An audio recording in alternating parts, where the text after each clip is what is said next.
Welcome to the Best 5 Minute One podcast with Forrest Kelly. We're a 501c3, and we got our paperwork back in 2021. And then we started doing events and fundraisers, and our whole mission is to help kids in the Cullen area and musical arts. We're helping young adults and kids follow their dreams. And here's a good example. Alondra, who actually works in our kitchen here at the room, she is going to Del Tech, which is a local technical college, and her class went to Italy a couple months ago, and she couldn't afford to go. So Paul Cares paid for her trip to go and spend 10 days in Italy, immersing herself in the Italian culture. And, you know, and that sort of stuff for me, I mean, I was so jazzed by it all. And then her texting me pictures and just the whole experience. When I saw her, when she got back, she like had tears in her eyes. So that to me makes it worth every bit of work that we do on that, in that organization. Yeah, it's incredible. I mean, I've been so fortunate. I've been there 16 times. Yeah.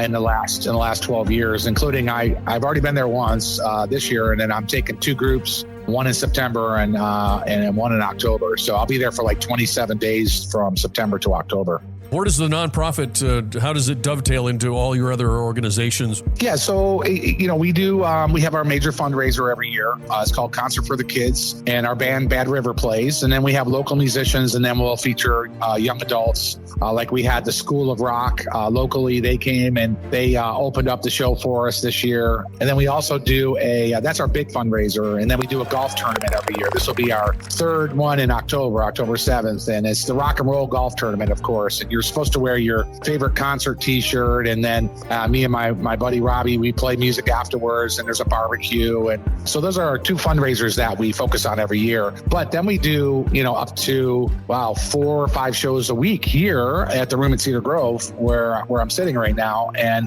all of that is the fundraising part of it also. Okay, so let's do the big reveal. So you're touring, you said, you're doing all these gigs, playing bass, and you went from, the East Coast all the way to, you said, Alaska, right? Yeah.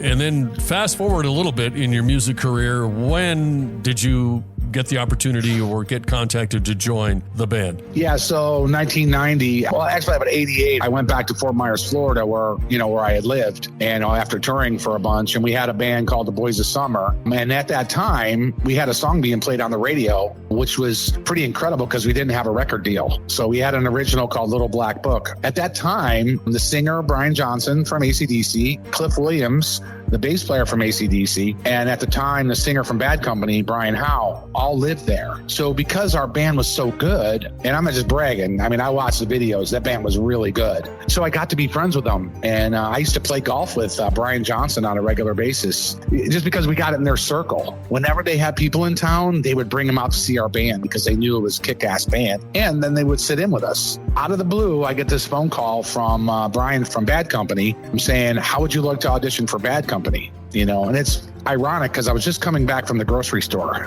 So I had groceries in my hand. This was pre-cell phone, right? So it was a phone on the wall. And I got a bag of groceries in my hand. He goes, hey, mate, it's Brian from Bad Company. How would you like to audition for Bad Company? And, I basically dropped the bag of groceries. But in my cool voice, I said, oh, yeah, that'd be great. But I was like freaking the hell out.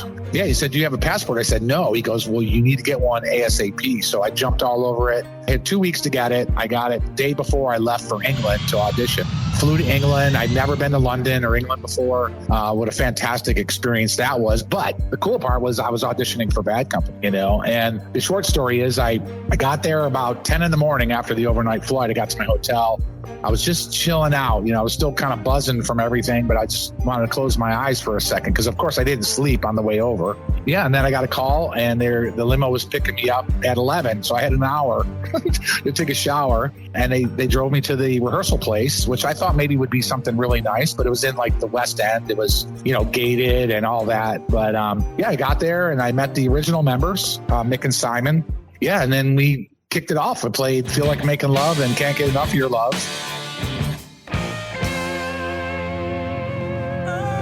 and nailed them both. We went to the pub, which is attached to the rehearsal space, and had a pint of beer. And on the way back, Simon Kirk, the drummer, said, "So what'd you think?" Again, in my cool voice, I said, "Yeah, it was pretty cool." He goes, "Well, you got the job if you want it." And I said, Yeah, I'll take it. Yeah, sounds good. And we went in and played a couple more songs, had a couple more pints. I didn't know they were basically testing me to see if I could drink and play. Because they drink there in England, and I'm well versed. I'm Irish and Italian, so yeah, there was no problem on that end. Yeah, I got the job. I hung out in London for maybe a week or so, and I got to meet some amazing stars and David Gilmour from Pink Floyd, and yeah, it was so surreal. I can't even tell you. I mean, it was like I was dreaming. I went home and I had a plane ticket waiting for me for LA to go do the video, which was on MTV while MTV was cool and playing music videos. I came back and they flew me to Burlington, Vermont, and we rehearsed for the tour and started the tour there. And so from 5 weeks from the phone call, I was actually playing on stage with Bad Company. That's 5 Minute One Podcast. Don't forget my favorite part. Please like and follow. Oh.